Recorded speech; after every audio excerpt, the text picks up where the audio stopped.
They say this is a big rich town. I just come from the poet's part. Bright light, city life, I gotta make it, this is where it goes down. I just happen to come up hard. Legal or illegal, baby, I gotta make it. I never took a straight path nowhere. Life's full of twists and turns, bumps and bruises. I live, I learn. I'm from that city full of yellow cabs and skyscrapers. It's hard to get a start. What's going on, everybody? Back here again, the Catch Up Aftershow, Power Book 2. Before I get started, make sure to hit that like button, subscribe to the channel. What she said. And you all know what to do. Sit down, chill out, and this is going to be for episode 3. Braden is the real ghost. Now it's called For the Greater Good, but Braden might be the next ghost. That was a good plan that he did with the brick wall, and the people just go up, show a QR code, and it opens up. You get drugs, just put the money in. I thought that was cool, man. So they did make a little ghost reference, when they were talking. So I thought that was a little nod, to James St. Patrick, who is not dead, by the way. He's in Cuba. But anyway, guys, welcome to the Power Book 2 After Show, y'all. I thought this one was a little bit better. Like I said, I think every episode is getting better, but I wish they would have just started out the gate like this, but it's cool. But other things I want to talk about is Lorenzo coming home. Lorenzo might be coming home, y'all. Y'all check out the end of the episode. Zach's got some information through Pillow Talk. Hey man, information is the greatest commodity, and you can get it during Pillow Talk. So your boy Sax, he's very valuable. Don't play him out. But also Tariq finally strikes his deal with Tate. Gonna be talking about that. Him and Lauren finally. But other than that, a lot of stuff happened here. You had Zeke being interrogated the whole episode. That came to a head at when finally Monet came down to save his ass. So yeah, we're gonna talk about that. But okay, let's start with I guess the beginning of the episode. Y'all, I'm filming multiple things today. I just got done with episode 18 of the Catch Up podcast. I'm gonna be talking about Bone Thugs versus 3-6 Mafia. That was a fun one to shoot. Thought it was a good conversation. So that's going to be dropping around 7 p.m., 8 p.m. Central Time tonight. So I got to edit that once I get done with this shoot right here. So, I'm going to try to run through this as fast as I can. Of course, we started off with another lesson talking about, the act, the greater good. Is there a greater good? But I usually try to tie this in with the episode, but I just didn't feel like thinking today. But in this scene, Tariq kind of takes up for Lauren when she tried to explain her point, and he comes in with his great philosophy, the great philosopher Tariq St. Patrick, right? So that kind of gets them back on, back on the men's. So later in the episode, he takes her to meet Yaz, but that's a little bit later in my review. But let's talk about how that happened in the first place. Tariq strikes this deal with Tate. A little bit after that, he catches them off guard at this party. His brother is being promoted, and he just walks in, tells him, that's my uncle. So, they talk, and he needs to see Yaz right now. So in exchange for a meetup with the CPS officer, Tariq is supposed to get some dirt on Sweeney, but right now it's not looking good as far as the, I owe you, you owe me type deal here, because your boy already 2-0 in the favors column, because first he gave him a meeting with the CPS, then he got to see Yaz in person. So that's 2-0 right now. Tariq, you're not looking very good, man. I probably wouldn't make a deal with you. I don't know. You don't look like you pay people back on time. But anyway, guys, so that's what's going on in this episode. So Um, and after he meets a CPS, she's basically like, hey, you need a stable income, you need a job. He's like, yeah, I can do all that. So what's his plan to get this recurring income? He's going to link up with Bash, and Bash is supposed to basically, through his company, get him a legitimate paycheck, but he needs $30,000 to make this happen, to create some, bogus company or whatever.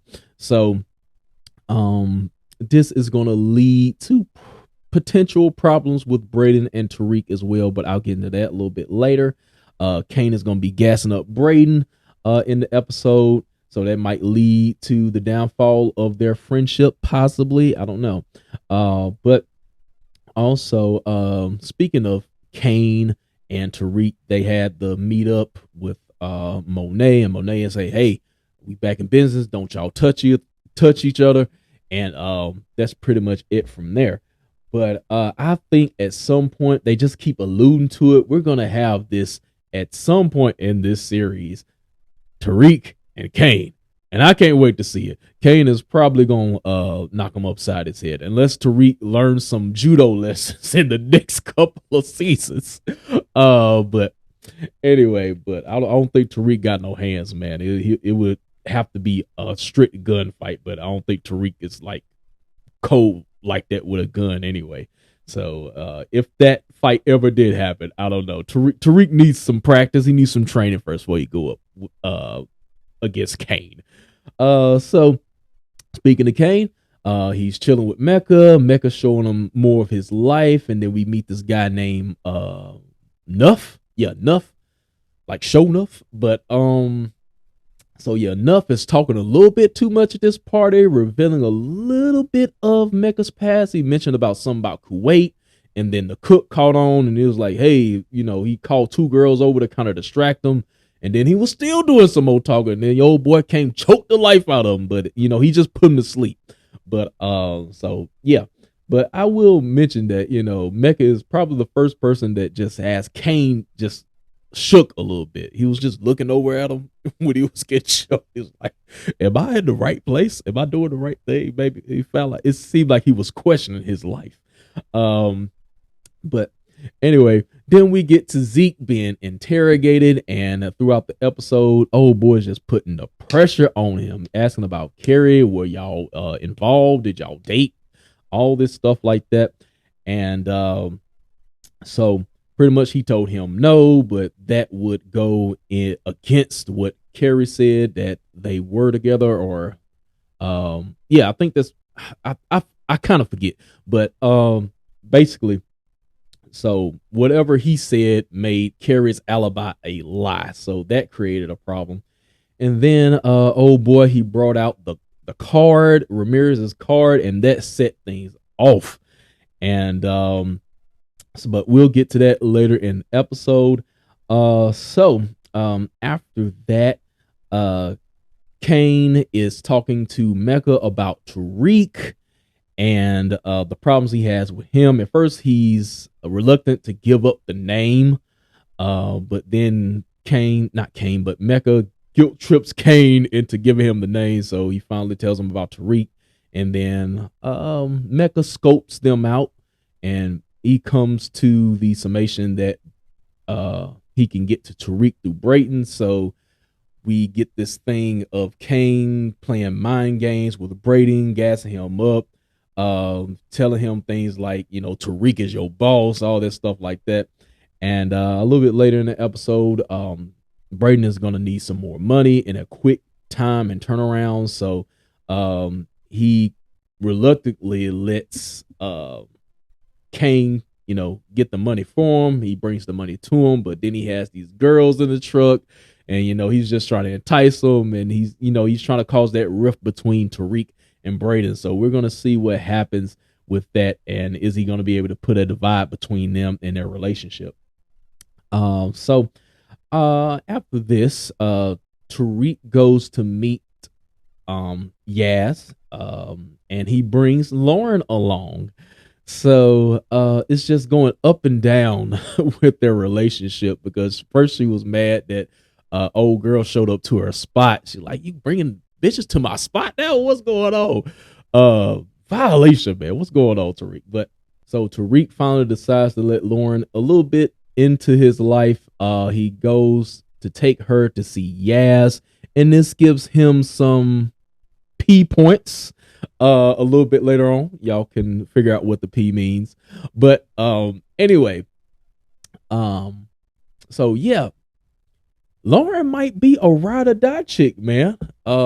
So in this scene, oh boy, he was trying to give Yaz a phone, but she needed to distract the CPS lady by getting directions to the bathroom. He slipped her the phone.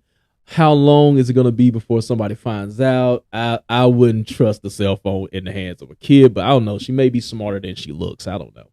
But hopefully nobody finds the phone, but that's their contact. So with that being said, after that, Tariq and Lauren finally, do the do. And yeah. And I think that is, I don't know if that's Lauren's first time, but I know it's not Tariq's first time. But yeah, that's the first time they finally got together, and sex really misconstrues things. So I don't know. She might get hooked on your boy and might be willing to do some things she never did before. So we'll see what happens with that situation. But things are evolving with that. But I think she will eventually learn everything about Tariq at some point, and she's gonna have to figure out, hey, do I want to roll with this, or do I want to disassociate myself? All right, so next up, I want to talk about Monet and Mecca, or Dante, finally linking up. He takes her out on a nice little date, doing a little fine dining, takes on a helicopter ride. I'm like, oh boy, got this in a bag right here, man. And he got her, but is this going to lead to problems with Lorenzo? Because it looked like he might be getting out, but let's say Lorenzo doesn't get out. Let's say he has his way. Let's say they get together. Okay, how do we keep this under wraps? What would happen if Kane find out, oh, dude is banging his mom? So does that change the business relationship? Are they going to be able to work together? Is he going to be cool with that? But I definitely think Lorenzo might be getting out, and I would love to see a head-to-head with these guys. So we'll see what happens with that. But things are cut short when she gets a voicemail from Zeke. He's at the precinct, and she rushes down there real quick. One of my favorite parts of the episode, because I was getting tired of old dude just pressuring this man. And then, he don't know his rights, and, he's naive. He doesn't know anything. He's young. Old girl came down there, got him up out of there real quick, told him off like, hey, we ain't got nothing to say to you. But Tariq finds out also that, that video that old girl put out, because his education is riding on this, because part of his deal is contingent upon getting Zeke good grades. And Lauren is just now finding about this as well, so she doesn't know about that. So that's what, kind of ends their little rendezvous. But anyway, he calls up McLean to go represent to Tejada. So now he's involved in the mix, and that's pretty much where we're leaving off at the end of this episode. Of course, we end with old boy finding out the information that in Lorenzo's past case, the lawyers covered up some evidence, or they messed with some evidence somehow. So he texts old boy that we can get Lorenzo out of jail. So we're going to see what happens from there. But that's pretty much the end of the episode here. But I think things are getting a little bit more exciting. Next episode, they got to come up with $1 million or something like that for some reason. But yeah, we'll see what happens in the next episode. But that's going to be it, guys. Hope y'all enjoyed this review. Give me y'all thoughts if y'all think this episode was a little bit better. Let me know down below. But that's going to be it for me. I'll see y'all guys later. Peace out.